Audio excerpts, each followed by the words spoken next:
அனைவருக்கும் வணக்கம். இது உங்கள் உடல் ஆரோக்கியம் சேனல்.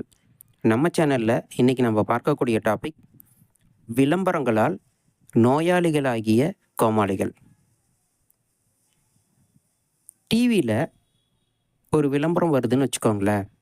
அந்த விளம்பரம் யார் வெளியிட்டது அப்படின்ட்டு நம்ம அப்படியே பார்த்துக்கிட்டே போனோம்னா, அதனுடைய பின்னணியில் மூல காரணமாக இருக்கிறவங்க யாருன்னு பார்த்தோம்னா, கார்ப்பரேட் நிறுவனத்தினுடைய முதலாளிகளாக தான் இருப்பாங்க. ஸோ அப்போ கார்ப்பரேட் நிறுவனம் அப்படின்னு சொல்கிறோம் இல்லையா, அதனுடைய முதலாளிகள் தான் நம்மளுடைய விளம்பர கவர்ச்சியை பயன்படுத்தி நோயாளிகளாக்கிட்டாங்க. அப்போ அந்த நோயாளிகளாகிய கோமாளிகள் பொதுமக்கள் தான். எப்படி அப்படின்னு பார்த்தோம்னா, சாதாரண ஷாம்பு இருக்குதுன்னு வச்சுக்கோங்களேன். நம்ம தலைக்கு யூஸ் பண்ணுற ஷாம்பு, கெமிக்கல் ஷாம்பு. இந்த கெமிக்கல் ஷாம்பு விளம்பரத்தில் வரக்கூடிய ஒரு ப்ராடக்ட். அந்த ஷாம்பு இல்லாத காலத்தில் யோசனை பண்ணி பாருங்கள்,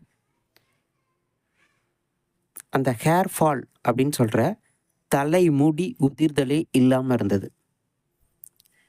ஸோ இது மாதிரி நம்ம சொல்லிகிட்டே போகலாம். மினரல் வாட்டர் அப்படின்னு சொல்கிற அந்த தண்ணியை சுத்தப்படுத்துகிறோங்கிற பேரில் அந்த மினரல் வாட்டர் இல்லாத ஆதி காலத்தில் பார்த்திங்கன்னா, கிட்னி ஸ்டோன் அப்படின்னு சொல்கிற சிறுநீரக கல், அந்த தொந்தரவே இல்லாமல் மனிதன் ஆரோக்கியமாக இருந்தான். அதே போல் பாலித்தீன் கவர் இருக்கு இல்லையா, இந்த கேரி பேக்னு சொல்லுவோமே.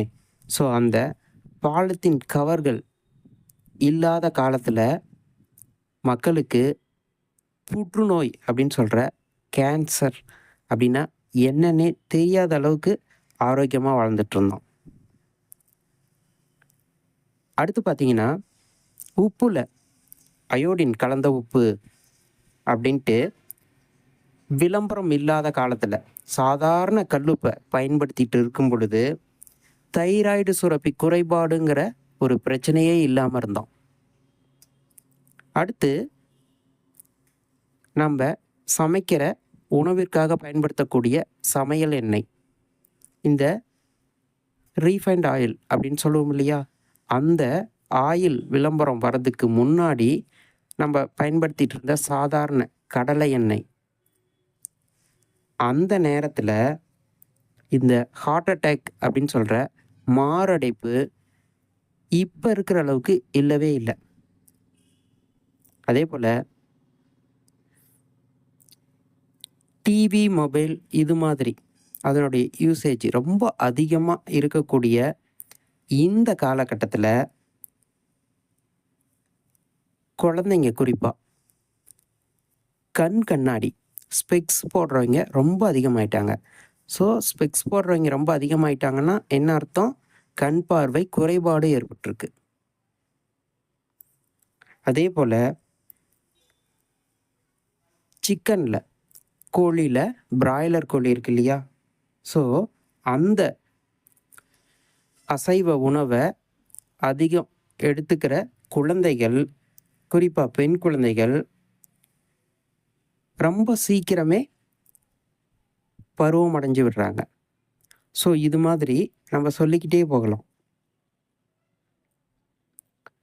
இந்த மிக்ஸி, கிரைண்டர் இது மாதிரி பொருட்கள் யூசேஜ் அதிகமாக இருக்கு இல்லையா.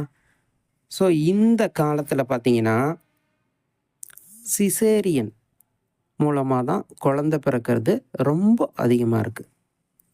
இதுவே பழங்காலம், அதாவது உரல், ஆட்டுக்கல் இது மாதிரி பயன்படுத்திகிட்டு இருந்தாங்க இல்லையா. ஸோ அப்போ பார்த்திங்கன்னா நார்மல் டெலிவரி அப்படின்னு சொல்கிற சுகப்பிரசவம் தான் அதிகமாக நடந்திருக்கு.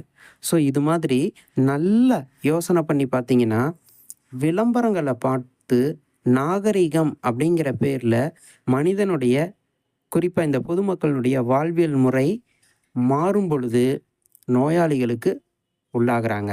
இதற்கு ஒரு அடிப்படை காரணம் விளம்பரமாக அமையுது. ஸோ இதனால் நம்ம இழக்கிறது என்ன அப்படின்னு பார்த்திங்கன்னா, நம்மளுடைய அடிப்படை ஆரோக்கியத்தை. இதனால தான் நோயாளிகள் ஆகிறாங்க. ஸோ இதை நம்ம புரிஞ்சுக்கிட்டு அதுக்கு தகுந்த மாதிரி நம்மளுடைய வாழ்வியல் முறையை அமைச்சிக்கணும். நன்றி, வணக்கம்.